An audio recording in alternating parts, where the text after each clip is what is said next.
हम पढ़ रहे हैं इंडियन पॉलिटी, और इंडियन पॉलिटी में हमने पढ़ा कॉन्स्टिट्यूशनल बॉडीज़ यानी कि संवैधानिक संस्थाओं के बारे में। आज हम पढ़ेंगे स्टैट्यूटरी बॉडीज़ यानी कि जो वैधानिक संस्थाएं हैं जिनका गठन संसद ने कोई कानून बना के किया है। इस क्रम में आज सबसे पहला हम जानेंगे सीबीआई के बारे में, जिसको सेंट्रल ब्यूरो ऑफ इन्वेस्टिगेशन भी बोलते हैं। सेंट्रल ब्यूरो ऑफ इन्वेस्टिगेशन या सीबीआई, इसकी स्थापना 1941 में ब्रिटिशर्स यानी कि अंग्रेज़ों ने उस समय की थी जब दूसरा विश्व युद्ध जारी था। सेकेंड वर्ल्ड वार के टाइम में भारत से बहुत ज़्यादा मात्रा में युद्ध से रिलेटेड सामग्री, चाहे एम्यूनिशन है, हथियार है, हथकड़े हैं, बारूद है, सैनिक हैं, या उनसे जुड़ी हुई सामग्री आपूर्ति सप्लाई से रिलेटेड, जैसे कि एम्यूनिशन की हुई, या फूड हुआ, अनाज हुआ, कपड़े हुए, मेडिकल एड हुई। ये जब सेकेंड वर्ल्ड वार में भारत से जा रही थी तो उस डिपार्टमेंट में भ्रष्टाचार को रोकने के लिए और रिश्वतखोरी को रोकने के लिए सरकार ने इसकी स्थापना की थी। तब इसे सीबीआई नहीं, एसपीई स्पेशल पुलिस इस्टेब्लिशमेंट कहा जाता था। जब सेकेंड वर्ल्ड वार समाप्त हुआ तो 1946 में सरकार ने, यानी कि तब उस समय की ब्रिटिश सरकार ने ये इस बात को महसूस किया कि एक करप्शन को रोकने वाली बॉडी की ज़रूरत, एक संस्था की ज़रूरत अखिल भारतीय स्तर पे, ऑल इंडिया लेवल पे होनी चाहिए। तो जो एसपीई थी, स्पेशल पुलिस इस्टेब्लिशमेंट, इसको 1946 में उस समय की ब्रिटिश सरकार ने एक कानून बनाया, Delhi special police establishment act, DSPE, और इसके द्वारा इसको फॉर्मलाइज कर दिया, यानी कि इसको एक वैधानिक संस्था का रूप दे दिया। उसके बाद जो है इस संस्था को गृह मंत्रालय के अंदर शिफ्ट कर दिया गया। अब बात करते हैं 1963 की। देश के आज़ाद होने के बाद और संविधान लागू होने के बाद में देश में घटनाक्रम बहुत तेज़ी से बदला, और उस समय जो करप्शन था वो एक कॉलोनियल लेगेसी थी, यानी कि औपनिवेशिक काल के दौरान जब भारत आज़ाद हुआ तो उसके बाद जो अनेक समस्याएं भारत के सामने आई, उनमें से करप्शन भी एक थी। इसी बीच उस समय की जो सरकार थी, उस सरकार ने एक कमेटी का गठन किया, के संथानम जिसके अध्यक्ष थे। उनको ये काम दिया गया कि आप सेंट्रल गवर्नमेंट है, उसमें होने वाले भ्रष्टाचार को रोकने के लिए आप सिफारिशें कीजिए। के संथानम की कमेटी ने सिफारिश की कि हमको एक अखिल भारतीय स्तर पे, ऑल इंडिया लेवल पे एक कमेटी, एक बॉडी, एक संस्था की ज़रूरत है, और उसका नाम उन्होंने सीबीआई दिया, सेंट्रल ब्यूरो ऑफ इन्वेस्टिगेशन रखने की सिफारिश की। और साथ ही ये सुझाव भी दिया कि जो एसपीई 1941 से चली आ रही है, जो उस समय तक सेंट्रल गवर्नमेंट में करप्शन का काम देखती थी, उसको जो सीबीआई नई संस्था बनेगी उसके अंदर उसका मर्ज कर दिया जाए, उसका विलय कर दिया जाए। तो 1963 में इनकी सिफारिश पे 1964 के अंदर स्थापना होती है सीबीआई की, और इसको जो शक्ति है सीबीआई को वो DSPE, Delhi special police establishment act 1946 से मिलती है।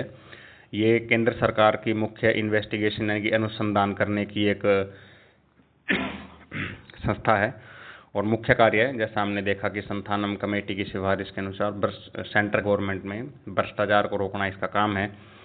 इसी बीच में जो पहले गृह मंत्रालय के अधीन थी, उसके बाद से इसे कार्मिक मंत्रालय यानी कि मिनिस्ट्री ऑफ पर्सोनल के अधीन इसको ट्रांसफ़र कर दिया गया।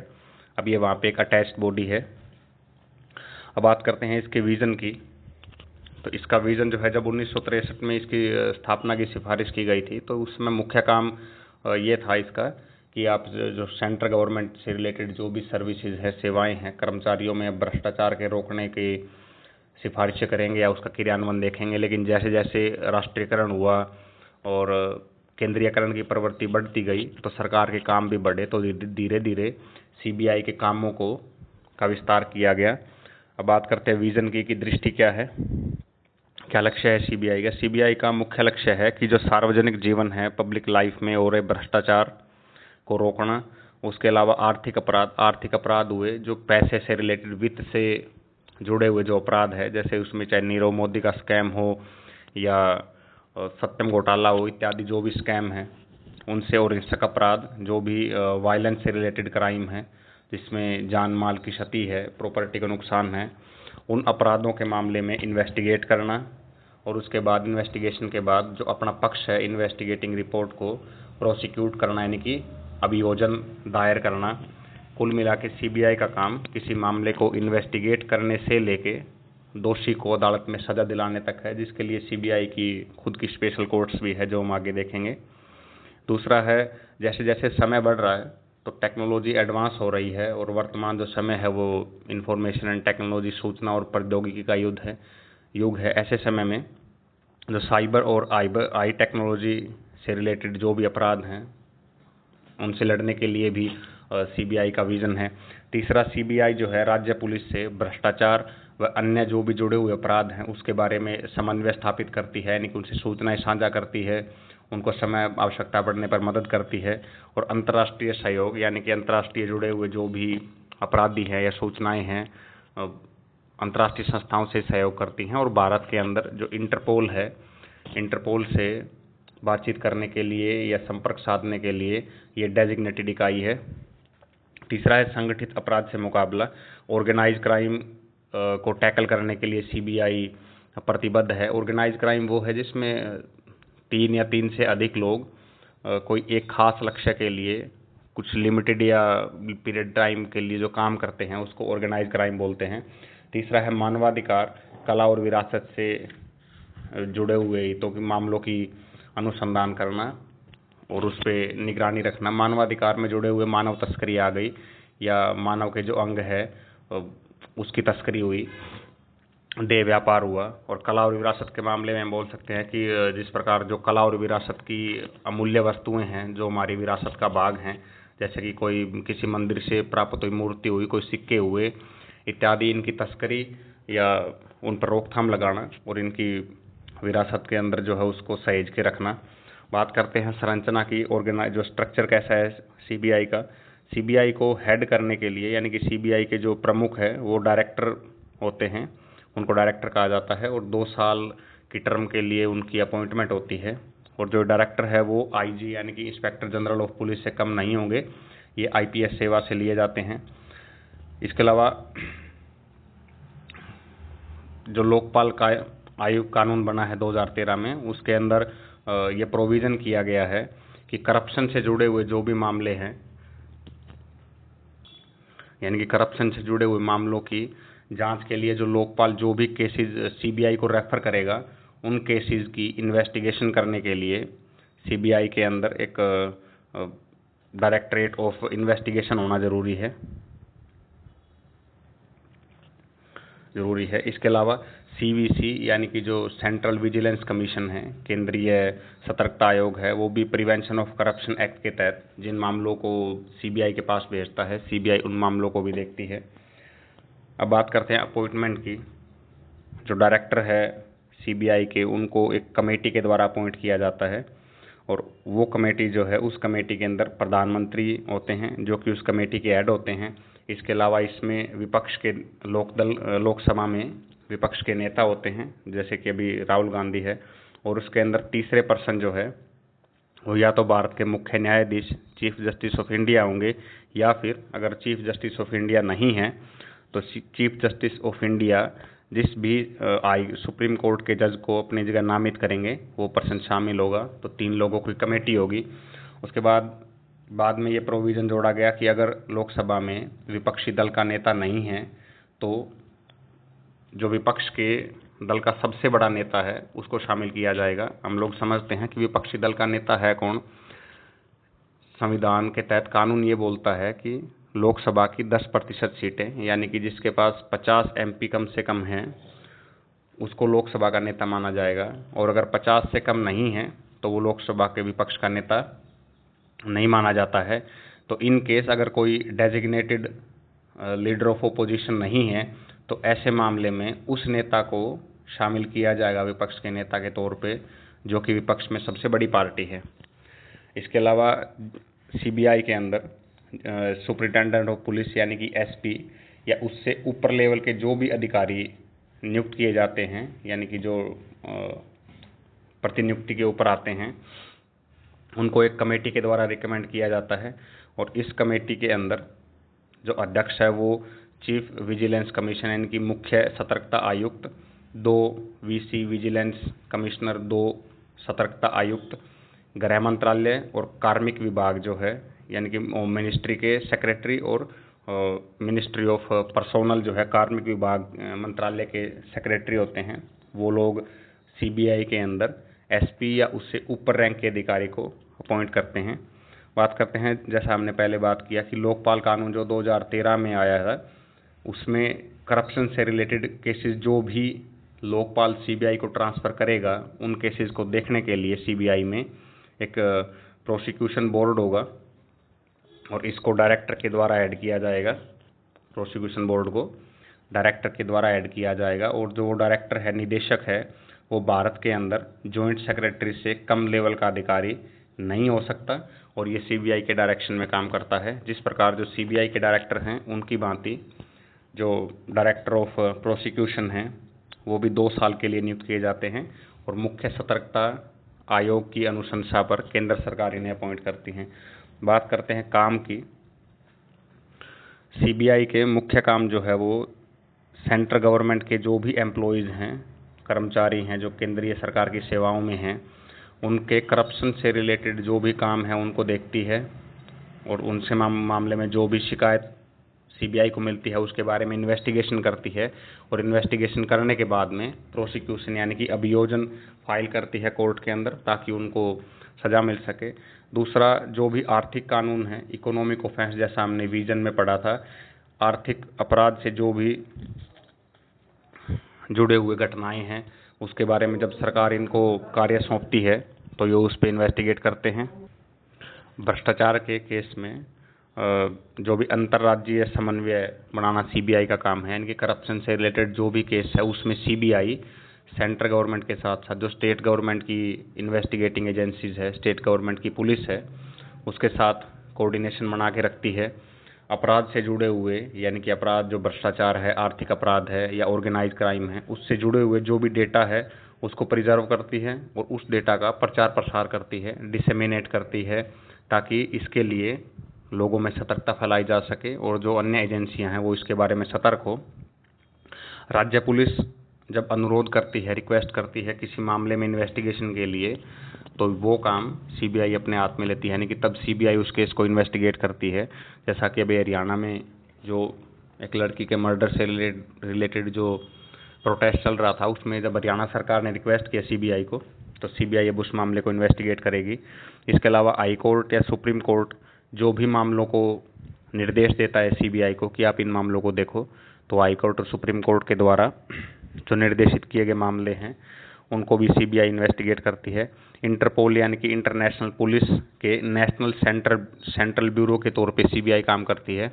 इंटरनेशनल पुलिस जो एक अंतर्राष्ट्रीय संगठन है जो देश की विभिन्न देशों की पुलिसों से मिलकर बना है, इसका मुख्य कार्य ये है, ये अंतर्राष्ट्रीय स्तर पे जो ऑर्गेनाइज क्राइम है यानी कि जो क्राइम बॉर्डर के आर पार होता है उसके बारे में एक दूसरे से सूचनाएं साझा करती हैं और अपराधियों को पकड़ना और उसको रिलेटेड जो देश की इन्वेस्टिगेटिंग एजेंसी है उनको सौंपती है। तो भारत में इंटरपोल के लिए जो ये काम है डेजिग्नेट एक बॉडी है वो सीबीआई है। इसके अलावा DSPE Delhi special police establishment act की एक धारा है 6A जो ये बोलती है कि भारत सरकार के अधीन जो भी जॉइंट सेक्रेटरी या उससे ऊपर पद का कोई भी कर्मचारी है और उसके खिलाफ अगर भ्रष्टाचार या अन्य कोई भी मामले की जांच के लिए सीबीआई को पहले भारत सरकार से परमिशन लेनी होगी। लेकिन सुप्रीम कोर्ट ने इस मामले में ये जजमेंट दिया है कि ये 6A असंवैधानिक है और ये आर्टिकल 14 यानी कि राइट टू इक्वालिटी समानता के अधिकार का उल्लंघन है, क्योंकि अपराध के लिए सभी व्यक्तियों को समान मानना चाहिए। तो अब से धारा 6A DSPE एक्ट की वो असंवैधानिक करार दी है। इसके तहत अब सीबीआई जो है जॉइंट सेक्रेटरी या उससे ऊपर लेवल के जो भी अधिकारी हैं उनकी जांच बिना सरकार की परमिशन के कर सकती है। अब बात करते हैं परमिशन की। चूँकि सीबीआई जो है वो उसका काम इन्वेस्टिगेशन का है और राज्यों के अंदर जो है इन्वेस्टिगेशन का काम पुलिस का है और पुलिस राज्य सूची का मामला है। तो जब सीबीआई राज्य सूची के किसी भी मामले का इन्वेस्टिगेट करती है तो एक कन्फ्लिक्ट पैदा होता है, गतिरोध, जो केंद्र और राज्य के बीच में अक्सर देखने को मिलता है। इसीलिए राज्य के मामले के तहत इन्वेस्टिगेशन आता है। तो इन्वेस्टिगेशन करने से पहले सीबीआई को परमिशन लेने की आवश्यकता होती है राज्य की, और परमिशन दो तरीके की होती है, एक होती है जनरल कंसेंट यानी कि व्यापक सहमति। इसके अंदर जो है स्टेट जब भी सीबीआई को किसी भी मामले में इन्वेस्टिगेट करने के लिए एक जनरल कंसेंट दे देता है, तो उसके बाद सीबीआई को हर अलग अलग केसेस के लिए स्टेट गवर्नमेंट से दोबारा कंसेंट यानी कि परमिशन मांगने की आवश्यकता नहीं पड़ती। दूसरा है स्पेसिफिक कंसेंट यानी कि परमिशन विशिष्ट सहमति। इसके तहत जब भी सीबीआई किसी नए मामले की जांच के लिए राज्य सरकार के क्षेत्राधिकार में जाती है, तो उसे हर बार जांच के लिए परमिशन लेनी पड़ती है। उन मामलों के लिए जो मामले सुप्रीम कोर्ट ने, हाई कोर्ट ने सीबीआई को निर्देश दिया है कि आप किसी राज्य में जाके इन्वेस्टिगेट करो, तो उन मामलों के लिए सीबीआई को राज्य सरकार से सहमति की जरूरत नहीं पड़ती। और अभी जो पश्चिम बंगाल में पिछले 2-3 साल में जब हमने देखा कि शारदा चिट फंड केस में सीबीआई इन्वेस्टिगेट करने के लिए गई और राज्य सरकार वहाँ पे गतिरोध पैदा कर रही थी, तो सुप्रीम कोर्ट ने ये निर्देश दिया है, इस मामले में अपनी वर्डिक्ट दिया है कि सीबीआई केंद्र सरकार के से जुड़े हुए जो भी कर्मचारी हैं उनकी जांच अगर किसी राज्य में जाके करती है तो उसे राज्य की सहमति की आवश्यकता नहीं है। अब बात करते हैं कंसर्न की कि क्या क्या चिंताएं हैं सीबीआई को लेके। तो सीबीआई को लेके सबसे बड़ी कंसर्न ये है कि जो पुलिस है वो राज्य सूची का विषय है, यानी कि राज्य में जो भी अपराध होंगे उनका इन्वेस्टिगेट करना और फिर उसके प्रोसिक्यूशन यानी कि अभियोजन दाखिल करने का कार्य स्टेट पुलिस का है, जो संविधान के अनुसार दिया है। और सीबीआई जब ये काम करती है तो एक गतिरोध पैदा होता है राज्य और केंद्र के बीच में। दूसरा, बार बार ये आरोप लगता रहा है कि जो सीबीआई है उसका प्रयोग केंद्र सरकार राज्य सरकार के खिलाफ करती है। जब केंद्र और राज्य के अंदर दोनों अलग अलग पार्टी की सरकार हो तो ये आरोप लगता रहा है कि जो केंद्र सरकार है, सेंट्रल गवर्नमेंट, वो अपने पॉलिटिकल गेन के लिए, राजनीतिक लाभ के लिए और अपना बदला पूरा करने के लिए बदले की भावना के साथ सीबीआई का उपयोग करती है ताकि विपक्षी दल के नेताओं को फंसाया जा सके। इसी विषय में सुप्रीम कोर्ट ने टिप्पणी करते हुए सीबीआई को पिंजरे में बंद तोते यानी कि केज्ड पैरेट की संज्ञा दी थी। तीसरा, जो सीबीआई है वो सहकारी संघवाद के खिलाफ जाती हुई प्रतीत होती है। सहकारी संघवाद यानी कि कोऑपरेटिव फेडरलिज्म, वो संघवाद, वो फेडरलिज्म जहाँ पे जो केंद्र और राज्य है वो एक कोऑपरेशन के साथ रहते हैं, यानी कि समन्वय के साथ रहते हैं, ना कि एक विरोध में, कन्फ्लिक्ट में। तो ये जो सहकारी संघवाद के खिलाफ सीबीआई को एक देखा गया है। तीसरा जो है, सीबीआई के अंदर 2017 में या 17-18 के आसपास 2000 से भी ज़्यादा ऐसे केसेस हैं जो इसके अंदर पेंडिंग है। और इसके साथ ही जो कुछ ऐसे केसेस हैं जहाँ पे सीबीआई जो है अपने काम को करने में असफल रही है। सीबीआई का प्रोसिक्यूशन रेट यानी कि जो अभियोजन है वो 70% से भी नीचे आ गया है। कुछ ऐसे केसेस बड़े मशहूर रहे हैं जहाँ पे सीबीआई ने बड़ा ज़बरदस्त काम किया है, जिसमें चाहे सत्यम स्कैम हो जो कंप्यूटर से रिलेटेड था, और राम रहीम का केस जो सिरसा में रेप के केस में उसको 20 साल की सज़ा हुई, और फोर्डर स्कैम यानी कि चारा घोटाला जिसमें लालू प्रसाद यादव को सज़ा हुई थी। ये कुछ इम्पोर्टेंट केस है सीबीआई के। सीबीआई जैसे से 1963 के बाद में सीबीआई जो है प्रोग्रेस करती गई, उसी प्रकार जो स्टेट है, स्टेट के पास क्राइम से रिलेटेड काम के लिए सीबीआई को और अधिक शक्तियाँ और पावर दी गई। तो इस विषय में जो सीबीआई के पास अलग अलग ब्रांच बनाई गई है जो कामों को देखती है, इसको हम देखते हैं। सीबीआई के अंदर एंटी करप्शन एक ब्रांच है जो भ्रष्टाचार से रिलेटेड जो भी केस है उनको देखती है। दूसरी ब्रांच आर्थिक अपराध को लेकर बनाई गई, जो बैंक या देश में चल रहे अन्य घोटालों को देखने के लिए, वाइट कॉलर क्राइम के लिए आर्थिक अपराध शाखा। उसके बाद विशेष अपराध जो स्पेशलाइज्ड क्राइम है, यानी कि जो नए तरीके के हैं, इवॉल्व हो रहे हैं समय के साथ में, उनके लिए। तीसरा, नीतिगत और अंतर्राष्ट्रीय पुलिस सहयोग, जैसा कि हमने इंटरपोल के बारे में बताया जो इससे रिलेटेड काम देखती है। फिर प्रशासनिक शाखा, एडमिनिस्ट्रेशन से जुड़ी हुई ब्रांच है, यानी कि सीबीआई के एडमिनिस्ट्रेशन, प्रशासन को लेके किस तरीके से काम करेगा उसको काम देखती है। फिर अभियोग निदेशालय, डायरेक्टरेट ऑफ प्रोसिक्यूशन, जो लोकपाल इत्यादि से संबंधित हमने देखा, और जो भी जांच की गई है उसके बारे में कोर्ट में अपना पक्ष रखती है और प्रयास करती है कि दोषी व्यक्ति को सज़ा मिले। और सेंट्रल फोरेंसिक साइंस लैब, ये जैसे समय के साथ में जो भी फोरेंसिक साइंस है, जो भी सबूत हैं, साक्ष्य हैं, उसकी फोरेंसिक जांच के लिए जो निदेशालय बनाया गया है। तो ये सीबीआई की कुछ ब्रांच थी, यानी कि 7 हमने देखी। तो ये हमने सीबीआई के बारे में जाना। उम्मीद है कि इससे जुड़े जो भी क्वेश्चंस एग्ज़ाम में आएंगे आप उनका अच्छे से आंसर कर पाएंगे। Thank you.